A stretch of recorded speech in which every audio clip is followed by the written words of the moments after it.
YouTube দেখে দেশে প্রথমবারের মতো ভারতীয় উচ্চ ফলনশীল গুচ্ছ জাতের সরিষা চাষ করে সফল হয়েছেন নওগাঁর কৃষি উদ্যোক্তা জাফর চৌধুরী। এই সরিষা চাষের সফলতায় আলোড়ন সৃষ্টি হয়েছে জেলায়। তবে কৃষি বিভাগ বলছে, পরীক্ষা নিরীক্ষা ও দেশের আবহাওয়ার সাথে মানানসই হলে এমন উৎপাদনে মিটবে ভোজ্য তেলের সংকট। তন্ময় ভৌমিকের তথ্য ছবিতে প্রতিবেদন। ইউটিউব দেখে দেশের প্রথমবারের মতো ভারতীয় উচ্চ ফলনশীল গুচ্ছ জাতের সরিষা চাষ করে বাজিমাত করেছেন নওগাঁর নিয়ামতপুরের চৌধুরীপাড়া গ্রামের কৃষি উদ্যোক্তা জাফর চৌধুরী। এরপর ভারতের মহারাষ্ট্র রাজ্য থেকে সরিষা বীজ সংগ্রহ করেন। সরিষা ক্ষেতের মাঠ জুড়ে গাছের শাখা প্রশাখায় থোকা থোকা সরিষা। প্রতিটি গাছ থেকে আধা কেজি সরিষা উৎপাদন হওয়ার আশা করছেন কৃষি উদ্যোক্তা জাফর চৌধুরী।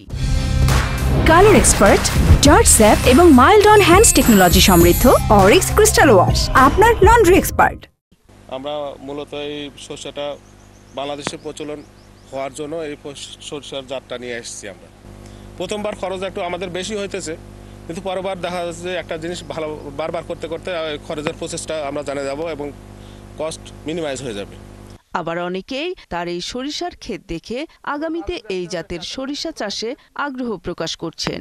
সরিষাগুলো খুব সুন্দর হয়েছে। আমাদের দেশি সরিষাগুলো যেরকম হয় তার চেয়ে এই সরিষা অনেক উন্নত। আমরা এই জাতের সরিষা দেখিনি, আসলে সরিষা কি বলবো, ভাষায় প্রকাশ করতে পারি। আগামীতে আমরা বীজ সংগ্রহের জন্য ভাইয়ের কাছে অনুরোধ জানাবো, আমাদেরকে যেন বীজ দেওয়া হয়। আমরা আশা করি এভাবেই শুরু করবো আর কি। এই সরিষায় দেশি জাতের তুলনায় দ্বিগুণ ফলন পাওয়া সম্ভব বলে এ বিষয়ে কৃষকদের সহযোগিতার আশ্বাস দেন কৃষি বিভাগের কর্মকর্তারা।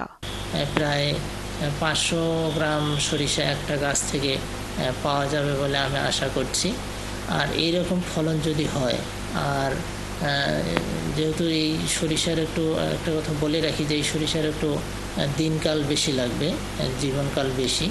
জীবনকাল তার হয়তো সম্ভবত 125 দিন লাগতে পারে।